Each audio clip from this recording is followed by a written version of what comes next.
Bonjour à tous, je suis AJ Jagtap de UiPath et dans cette vidéo, nous allons démontrer une automatisation de tests d'interopérabilité de bout en bout. Généralement, une automatisation de tests interapplication de bout en bout est difficile, chronophage et nécessiterait différents ensembles d'outils pour les différentes applications concernées. Avec UiPath Test Suite, nous pouvons créer et gérer les tests depuis un seul endroit, en utilisant une logique intuitive à travers le workflow. Vous pouvez simplement concevoir le test en quelques minutes et il peut s'exécuter de manière répétée où les valeurs définies dans une application peuvent automatiquement être utilisées comme entrée directe dans les applications en aval. L'avantage d'un test interapplication de bout en bout est qu'il teste la manière dont plusieurs utilisateurs travaillent à travers les applications, éliminant les transferts extensifs entre différents utilisateurs. Ainsi, pour ce scénario de test interapplication, nous allons passer par 4 applications ou interfaces utilisateurs différentes. Nous commencerons avec Salesforce classique pour créer une opportunité en utilisant des données de tests synthétiques autogénérées. Ensuite, nous passerons à l'application web SAP Fiori complexe pour créer une simple commande client.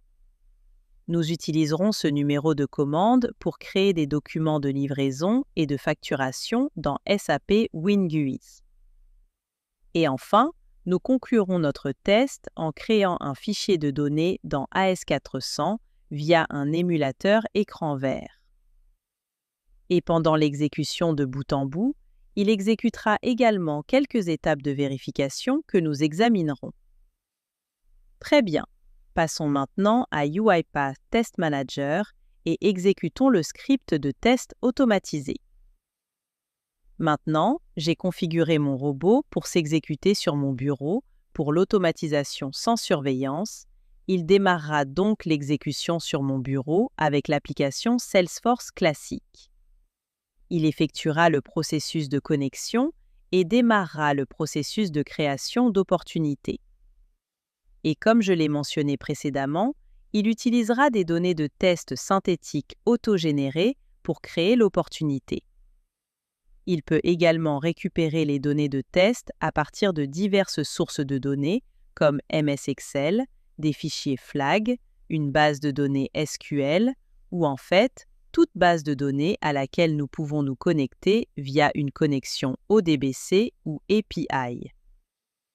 Une fois qu'il crée l'opportunité, il vérifie le statut, s'il est proche de 1, puis se déconnecte du système. Passage à l'application suivante une fois déconnecté. Maintenant, il va ouvrir l'application SAP Fiori et se connectera au système et commencera à créer la commande client.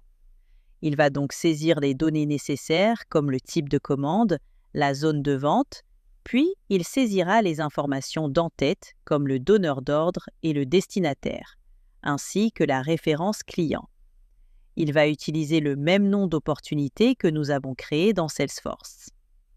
Il saisira ensuite les informations au niveau de l'article et terminera le processus de création.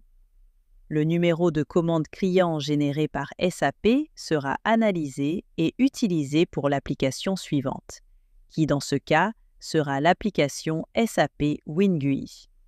Nous allons donc nous connecter à SAP WinGUI, utiliser le numéro de commande que nous venons de créer et il va rapidement créer une livraison ainsi que le document de facturation. Il se déconnectera du système et enfin, il passera à la création d'un fichier de données dans AS400 via un émulateur écran vert. Une fois le test terminé, nous obtiendrons les résultats dans le gestionnaire de test. Revenons donc à UiPath Test Manager pour examiner les résultats des tests.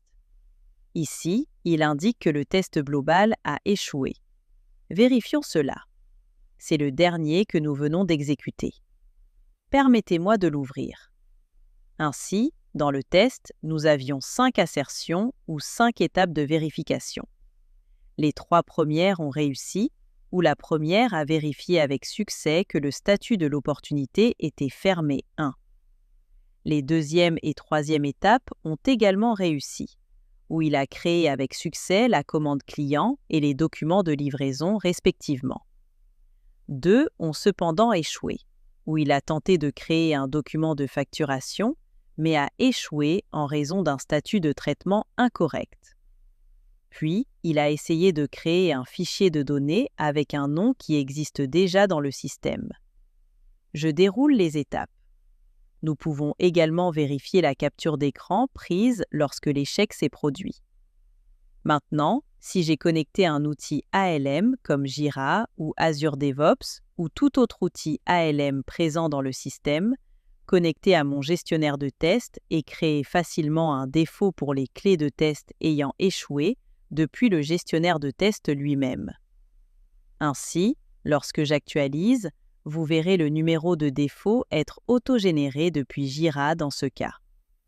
Sur ce, nous conclurons cette vidéo de démonstration pour l'automatisation de tests d'interopérabilité de bout en bout. Merci de votre participation. Passez une excellente journée.